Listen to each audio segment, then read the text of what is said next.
protesters came together to express their grievances concerning what they described as the forceful takeover of their land and, forceful demolition. That is how they are describing it. These protesters are people from different communities who are aggrieved. The communities include Owode Uneri, Oboroshoki, Makoko, and Okobaba, different other communities. And if you see there's something that is just significant and preeminent in their grievances, the fact that they've been facing series of demolitions. People who have built their house located in that communities, they are being demolished by government officials. So they came together and started the protest.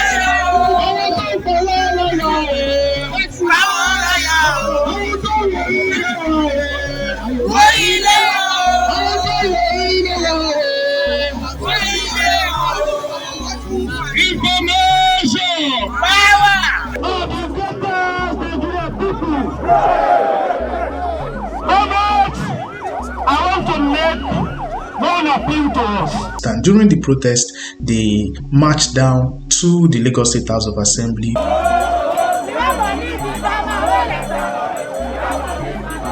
The Lagos State Commissioner of Police, CP Moshood Jimo, was captured in this video addressing the protesters, calling for calm, while the protesters were adamant on being addressed by their representatives at the House of Assembly. The protest of the NSC, let the NSC from the police balance, we entered it. Are you aware that you make it? I'm not going to kill anybody. We have the dead body. You make collected the country. You make collected the country. Where people are dead, we have their pictures, we have their names, they're still in the mortuary. You are making it. You are making 35 people on the show. You can see this after what they're doing. Now, the fire tear gas, people started running on task.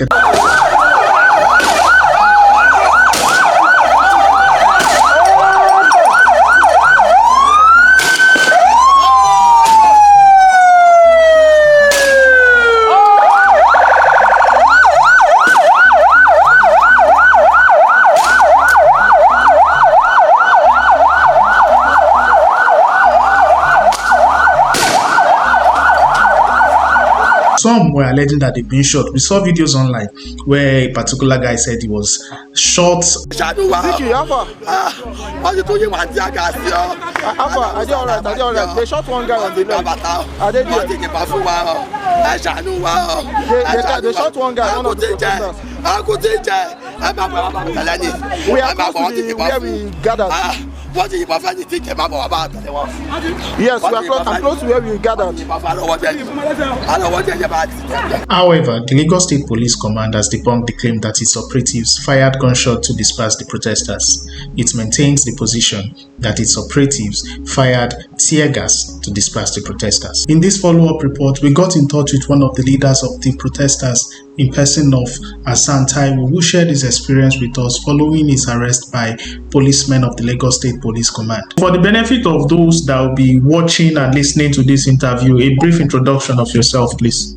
Thank you very much. My name is Hassan Taiwo Soweto. I'm a member of the Democratic Socialist Movement and the organizing committee of the End Bad Governance Movement, Lagos State. Okay, so Mr. Hassan, you were instrumental towards the protest, the recent protest involving a coalition of people who are expressing their grievances with respect to their properties being demolished by government officials. So you people came together, held a protest at Ikeja and did a march down to the Lagos State House of Assembly. So how will you describe that particular experience? Well, I think it's a combination of both good and bad. Good in the sense that the protest on 28th January is perhaps one of the biggest movements in Lagos State in recent times. We had thousands of people come from different communities like Makoko, Soguro, Otumara, Oronshoki, Bariga, Owode Oniri, Ajegunle, and so on and so forth. For the first time, the protest brought together different communities and united them in joint struggle against, a common issue. It's been long that has happened either in Lagos State or in Nigeria itself, that working people facing the same crisis everywhere, we unite together and try to fight together. That was what was accomplished on 28th January. 4 to 5 communities came together, in a mass movement. And it's one of the reasons why the Lagos state government and the police became frightened and decided that they must attack the protest with violence, because they saw the power of the people. They were afraid, that kind of example, if it's not immediately put down violently, can set a precedent for further movement like that in the coming period. Of course, the bad side of it, I've already, more or less slightly mentioned, the repression of the police, because it was everywhere, a peaceful protest. It was a protest that was well organized, that was orderly. The people came to express themselves. Nobody was holding any hands.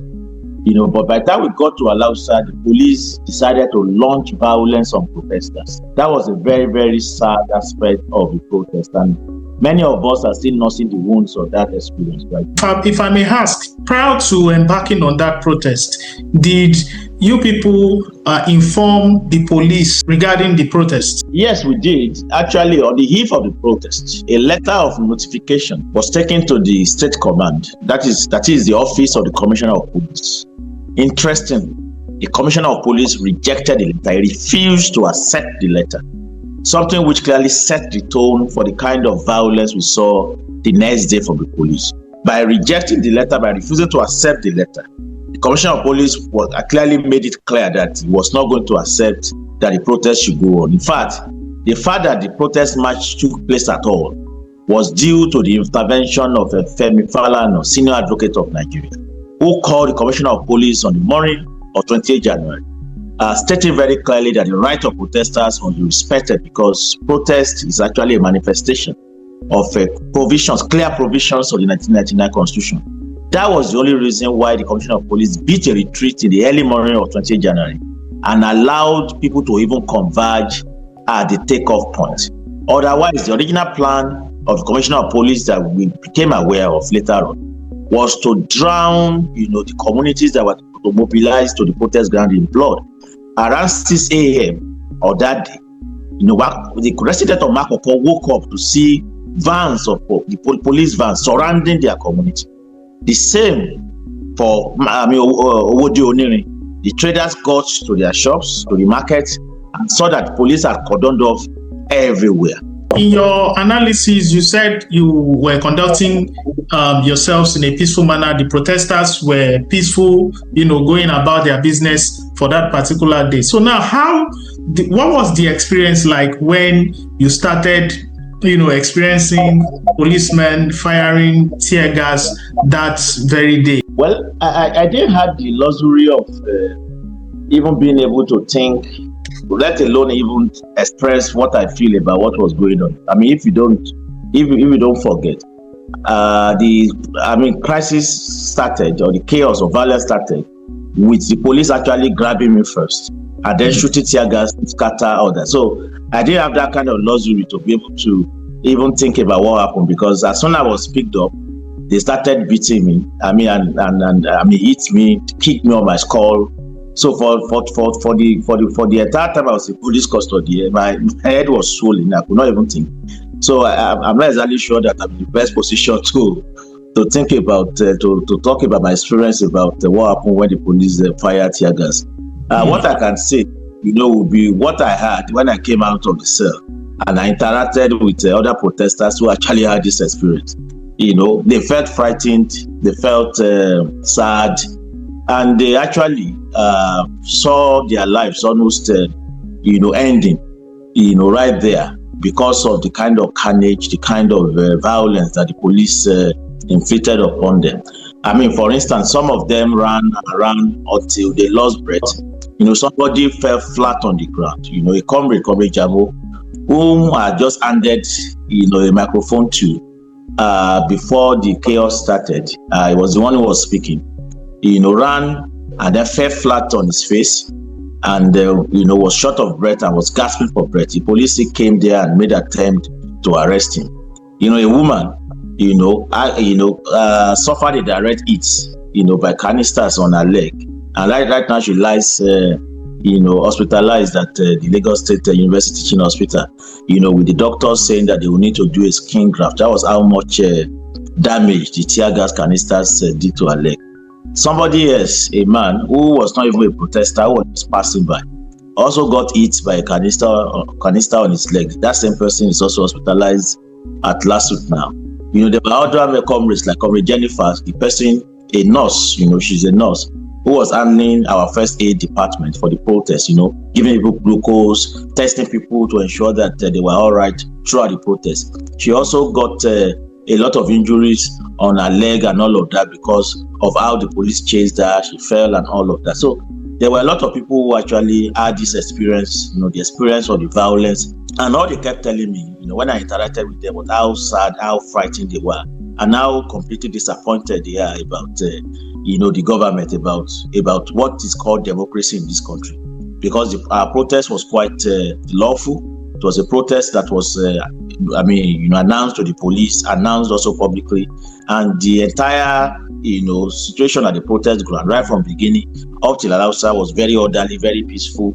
There was no provocation. So in that sense, no basis at all for the police to have done what they did. So what we have now within those communities that have experienced this is outrage, just complete sadness and disappointment at how the Commissioner of Police, Jimoh Moshood, has conducted himself. How was your, you played a pivotal role. You were one of the preeminent voices during the protest, and from your analysis, you said they picked you like you were targeted.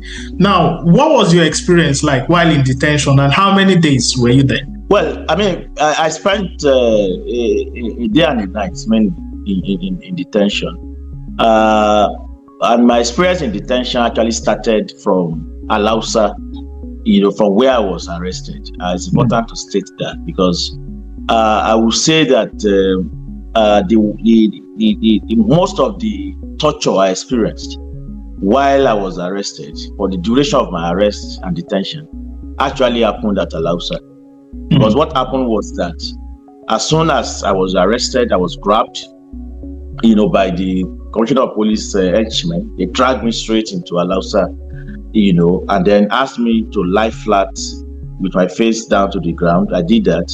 That was behind the security post at Alausa. For those who knows the House of Assembly complex very well, right behind that security post, they asked me to lie down, face down.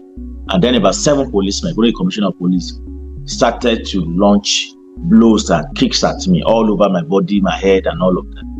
And as I kept turning, while receiving blows, and I kept turning, trying to protect my head, I could see the CP, among them actually partaking in the beating. And as soon as he saw that I could sight him, he asked one of his boys, to blindfold me. And what that one did was just to, tear my top and then use it to wrap my face to the back. Wow. And once he did that, then they also used an handcuff to restrain my hand towards the back. And once they did that, they put me back on the ground, and the beating started all over it. This time around, I couldn't block anything. I couldn't determine where blow landed on me. So it was just a free for all. And that went on for how long, I can't even tell. At a point, I blacked out, when I received a blow, to my head, a very vicious blow. Somebody also kicked me very viciously on my chest. Right now, I've been asked to do an MRI scan. That was how vicious the kicks and the blows were. So that at a point, I actually blacked out before I came back. I came to again. They beat me for so long, all the while also shooting tear gas at the protesters, pursuing protesters in different directions. And when they were done with me, they then dragged me on the floor, out of the assembly complex through the security post. They dragged me on the floor with the flesh of my feet actually scraping the floor and getting torn off, on that asphalt floor of the assembly complex. They dragged me out of the gate towards a parked police van. All this while I was blindfolded, I couldn't see anything. And then they threw me inside the police van. I knew as soon as I landed in the police van that I was in a sort of a vehicle. And then they drove me to Panti. And of course in Panti, they also repeated the same motion. Dragged me down from the vehicle and dragged me through the floor of the Panti, and then up a flight of steps to one of the offices upstairs. It was only when we got upstairs that somebody decided, to remove my blindfold, and I was able to then see my surroundings. However, The Lagos State Commissioner of Police CP Jimoh Moshood has refuted the allegations that he supervised the brutality meted against the person of Hassan Taiwo and other protesters who were arrested during the protest. He also maintained the position that no gunshot was fired, adding that tear gas canisters were used in dispersing the protesters.